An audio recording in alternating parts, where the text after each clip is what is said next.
The truck is headed straight off a fucking cliff. That's what I talked about in a previous video. And I want to actually expand upon that a little bit and explain more about what I mean and why this is important for you to pay attention to and why this can help keep you actually safe in many ways during this crisis.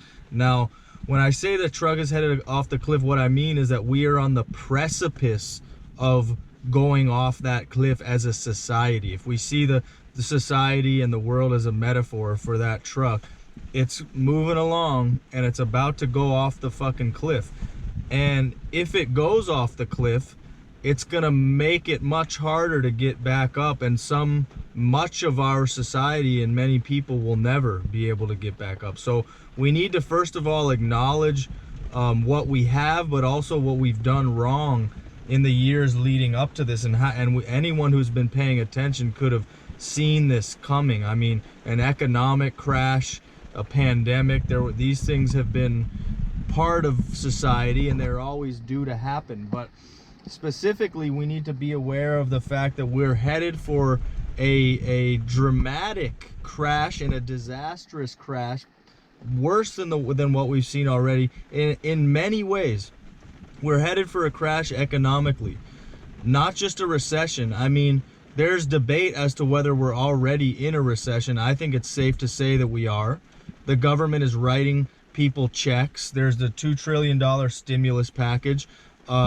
We are quickly and unknowingly basically transitioning into a state that is run in a way that is socialist. And so economically is one, but if we're in a recession now, we ain't seen shit. It's gonna get much worse. If we are arguably in a recession now, we could be headed towards a depression.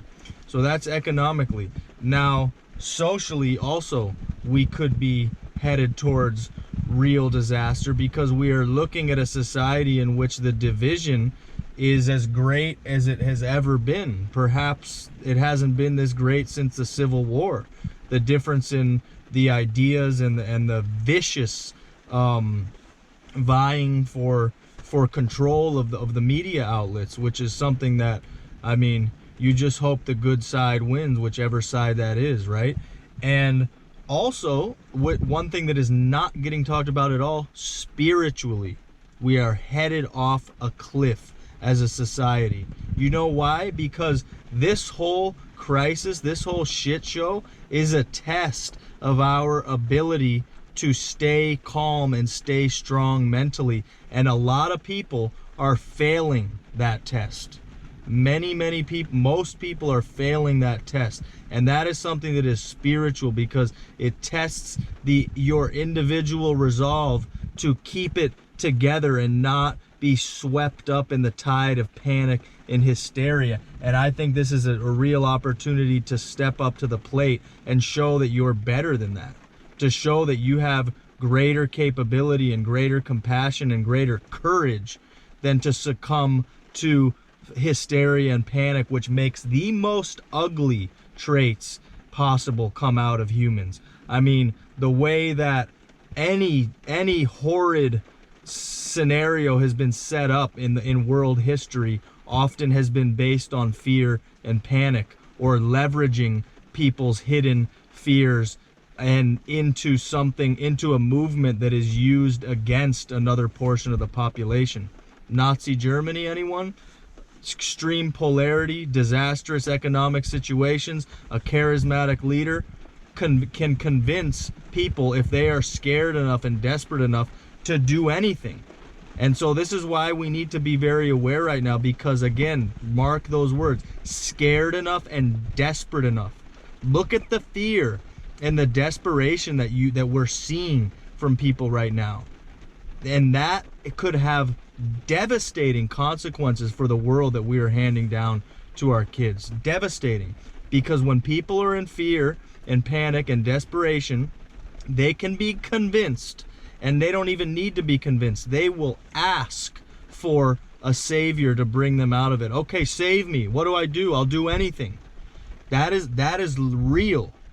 You can look up infinite examples of that in history. And again, that is how Hitler brought his regime to power and almost took over the entire world, almost destroyed the entire world. My grandfather fought in World War II against the Germans in 1944 and was there when the fighting ended against the Germans in 44. And the Germans were not, they weren't fucking around. And anyone who fought in World War II knew that. They were serious soldiers, and the fact that the US won was in some ways a miracle, because the Germans had more manpower. All the soldiers were on meth. They had Hitler driving them, but they made strategic mistakes and blunders, and they were tricked by some of the Allied strategy. Normandy was an example of that. The parts of the war in Italy were an example of that, and they ended up losing the war, but they could have won. And again, I'm giving this timeline because it's from how they came to power, how Hitler brought people together to do those horrific things, and how they almost took over the entire world. So we need to understand how dangerous fear and panic are, because they can set up a world far beyond our worst nightmares. So we need to stay free of fear and panic and work on ourselves to be strong mentally and physically, and stay sharp, stay calm, and make good decisions so that you can be a resource for your family, for your friends, instead of dragging the ship down and making that truck go off the cliff. That's not what we want. We want to halt it before it goes off the cliff, but we're getting damn close.